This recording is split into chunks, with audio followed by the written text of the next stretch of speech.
If there's anything we can count on tomorrow, it's a good show by AEW. This right here is going to be AEW Double or Nothing preview and predictions. I'm going to walk you through the whole show. I'm going to predict exactly what I think is going to happen. And to all you new people out there, we are dangerously approaching 400 subscribers. So I need you to do a few things. I need you to hit the like button. I need you to subscribe. If you're into wrestling, if you're into sports, if you're into reviews, and if you're into somebody that has a little bit of to them, that is me. This right here is AEW Double or Nothing preview. This is a piece of celery. I'm Nick, and this is your favorite podcast. Let's go. I think it's coming to us tomorrow from some bozo theater in Jacksonville, Florida. Not quite.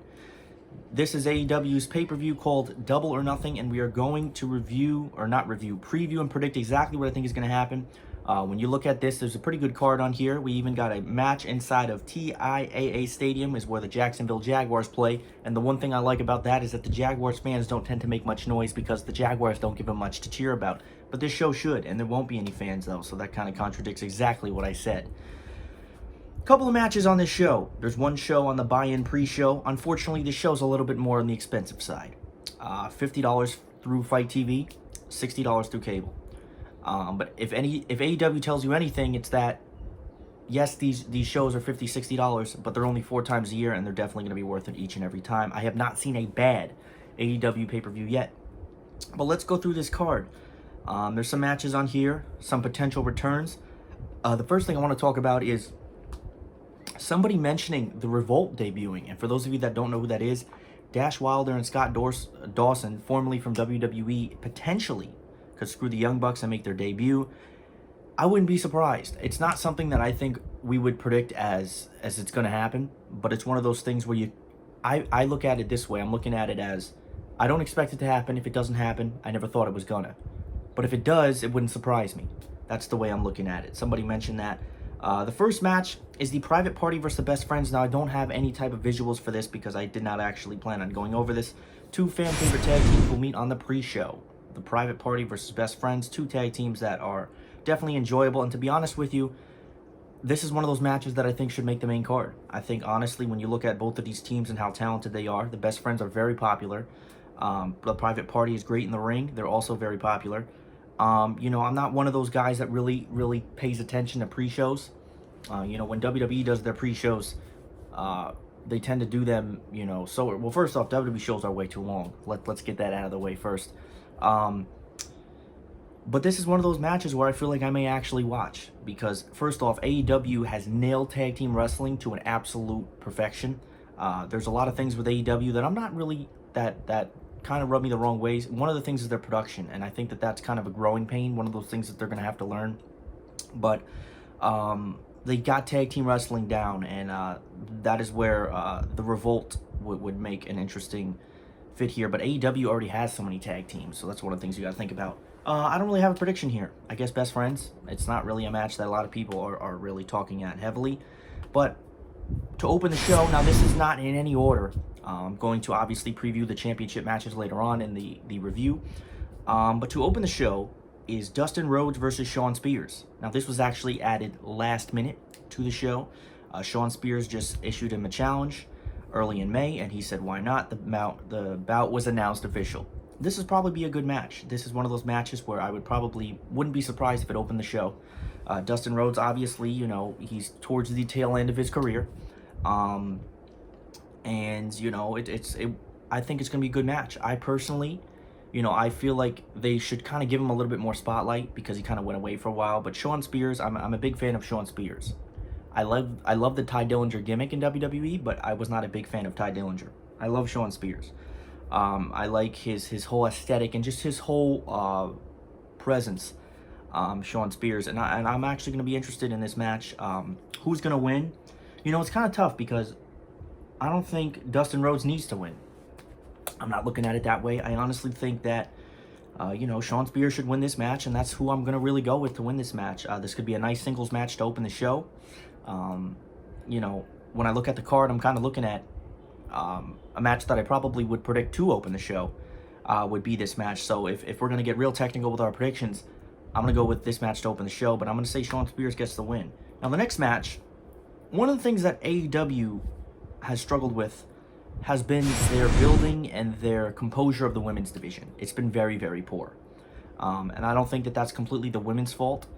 But now, you know, I just think they need to improve, and they need to get it to a bigger stage, and just kind of, you know, promote women's, because if you look at NXT, and I don't mean to keep using these comparisons, if you look at NXT, you see how great they are when they build women's. The best women's wrestling on the planet is probably NXT. And I compare them both because they're very similar. They're both very good shows. They both understand wrestling. And I think that that's something AEW has struggled with. But if there's one thing that I think might be good on this show, it's actually the women's wrestling. Britt Baker versus KRIS Statlander. Now, this match came about when Britt Baker locked Statlander into a lockjaw outside of the ring earlier in the month, and she got the win, and she refused to release the hold. Again, it led to a bout between the two. KRIS Statlander is one of those wrestlers, or women's wrestlers, that I actually do genuinely like. But at the same time, I don't think she's quite at that point where she's going to get the stardom she deserves. Britt Baker, on the other hand, has been getting a lot of TV time for months. And she's good in the ring, and she has an intense side to her. She's very good at her character. And I think that if, you know, when it's time to take the title off of Nyla Rose, I think Britt Baker needs to be a serious candidate for that championship. As far as this match goes, I'm expecting a good match, but I expect Britt Baker to win. I think she's going to go on a strong run here, and I think it's going to be a while before we see Britt Baker lose. And I think that she's one of those people that you potentially could build up to be the next AEW Women's Champion. That's really what I think. I think Britt Baker's going to win this match against KRIS Statlander. And again, that's going to lead us now to our next women's match. We've got a couple more matches here. It's weird because when I do the preview and predictions, I don't feel like they're that long. The review is much longer because there's a lot more to review. AEW Women's Championship. Now, the Women's Championship in AEW has, let's just be honest, it hasn't felt important. It hasn't felt important. HIKARU Shida has been on a roll, though. She's been on a tear in singles competition, it says here, before beating Britt Baker, KRIS Statlander, and Penelope Ford in a 4-way match on May 13th to earn a shot at the title on pay-per-view. After she was attacked by Nyla Rose with a kendo stick, the match was changed to a no DQ, no countout, with a lot more heat. It's Nyla Rose defending her AEW Women's Championship against HIKARU Shida in a no DQ match. It's been a while since I feel like we've seen a no DQ match for women's wrestling, just in general. So this is going to be a nice addition to something that we'd be interested in. And you know, I think that HIKARU Shida is good and all, but I don't see Nyla Rose dropping the title here. I don't really think it, you know, Nyla Rose, I do see her dropping the title in the future, but again, you have to build someone else up to be a credible women's threat to her. And right now, there's not many of those. Nyla Rose is going to win this match when it's all said and done. But I'm definitely interested to see a women's no disqualification match, because it's one of those things where I feel like we haven't seen it in a while. And I know Nyla Rose seems like a type of chick that can do some really out-of-pocket crazy stuff. But at the same time, if HIKARU Shida loses or Nyla Rose loses, you have to keep in mind HIKARU Shida is using weapons, or she's going to be using weapons as well. So I don't know exactly how this will go. But that's interesting. MJF versus Jungle Boy. MJF has been on the sidelines for a while. They kept him on TV, but he's had injuries. He has not been in the ring, but he's coming to a close as he faces Jungle Boy. The two have some history, having met in a 4-way match at Fyter Fest, which was won by Adam Page. Yada, yada, yada. No reason to believe MJF's going to lose this match. To be honest with you, I love MJF. I think he's great at what he does. But I can't sit here and tell you I'm that interested in this match. You know, Jungle Boy is cool and all, but I'm not that interested. I'm happy to see MJF back, and I want to see him in a wrestling ring. I do. But at the same time, I'm not as intrigued or interested as I should be, because I feel like Jungle Boy is not the best opponent for MJF at a pay-per-view, at least. And that's nothing against Jungle Boy, but I think MJF could have had a much better opponent here.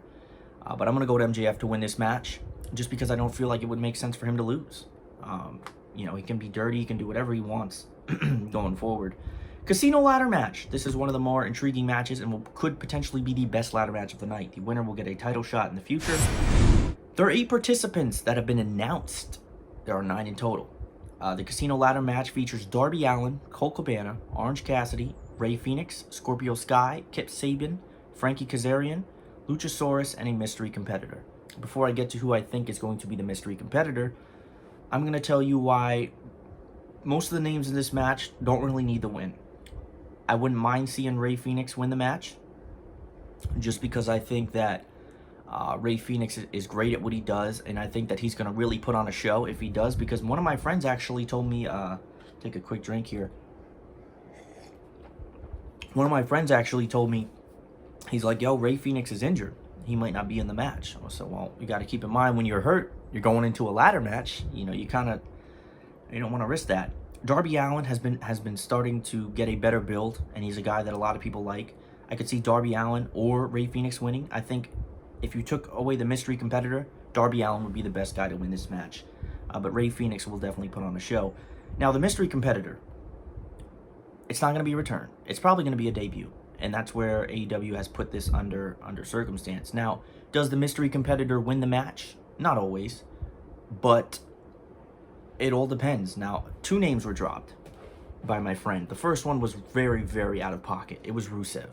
I don't think Rusev has any business debuting in a ladder match. Okay.